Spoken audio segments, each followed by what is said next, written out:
സംസ്ഥാന സർക്കാർ ജീവനക്കാരുടെ കാത്തിരിപ്പിന് വിരാമം. ശമ്പള പരിഷ്കരണം സംബന്ധിച്ച് പഠനം നടത്തി റിപ്പോർട്ട് സമർപ്പിക്കാൻ സർക്കാർ നിർദ്ദേശം. ഇതിനായി 12ാം ശമ്പള പരിഷ്കരണ കമ്മീഷനെ സർക്കാർ നിയമിച്ചു. സംസ്ഥാന സർക്കാർ ജീവനക്കാരുടെ കാത്തിരിപ്പിന് വിരാമമാവുകയാണ്. ശമ്പള പരിഷ്കരണം സംബന്ധിച്ച് പഠനം നടത്തി റിപ്പോർട്ട് സമർപ്പിക്കുന്നതിനായി 12ാം ശമ്പള പരിഷ്കരണ കമ്മീഷനെ സർക്കാർ നിയമിച്ചു. മുൻ ചീഫ് സെക്രട്ടറി ഡോക്ടർ VP ജോയിയാണ് commission chairman. Advocate M. Rajagopalan Nair, retired additional secretary Sreelatha എന്നിവരാണ് അംഗങ്ങൾ. 3 മാസത്തിനകം റിപ്പോർട്ട് സമർപ്പിക്കാനാണ് സർക്കാർ കമ്മീഷനോട് ആവശ്യപ്പെട്ടിരിക്കുന്നതെന്ന് ധനമന്ത്രി K. N. ബാലഗോപാൽ അറിയിച്ചു.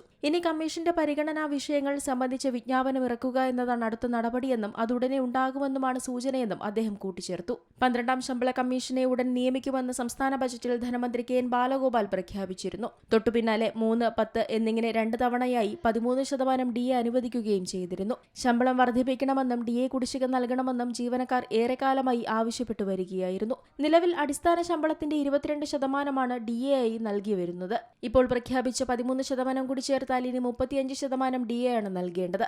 ഇതിൽ ആദ്യം പ്രഖ്യാപിച്ച 3% കുടിശ്ശിക മാർച്ചിലെ ശമ്പളത്തിലും 10% കുടിശ്ശിക ഏപ്രിലിലും ലഭിക്കുമെന്നാണ് റിപ്പോർട്ടുകൾ. നിലവിൽ 23,000 രൂപയാണ് സർക്കാർ ജീവനക്കാരുടെ ഏറ്റവും കുറഞ്ഞ അടിസ്ഥാന ശമ്പളം. ക്ഷാമബത്ത 35% വർദ്ധിക്കുമ്പോൾ ജീവനക്കാർക്ക് മാർച്ചിൽ ലഭിക്കേണ്ട DA 8,050 രൂപയായി ഉയരും. ഇതുപോലെ 1,66,800 രൂപയാണ് സംസ്ഥാന സർക്കാർ ജീവനക്കാർക്ക് ലഭിക്കുന്ന ഏറ്റവും ഉയർന്ന അടിസ്ഥാന ശമ്പളം. DA 35% ആയാൽ സംസ്ഥാന സർക്കാരിന്റെ ഏറ്റവും ഉയർന്ന ശമ്പളം വാങ്ങുന്ന ജീവനക്കാർക്കുള്ള ക്ഷാമബത്ത 58,380 രൂപയാകും. News desk C Malayalam news. ഏറ്റവും പുതിയ വാർത്തകളും വിശേഷങ്ങളും വിരൽത്തുമ്പിലറിയാൻ സി മലയാളം ന്യൂസ് എല്ലാ ഡിജിറ്റൽ പ്ലാറ്റ്ഫോമുകളിലും ലഭ്യം.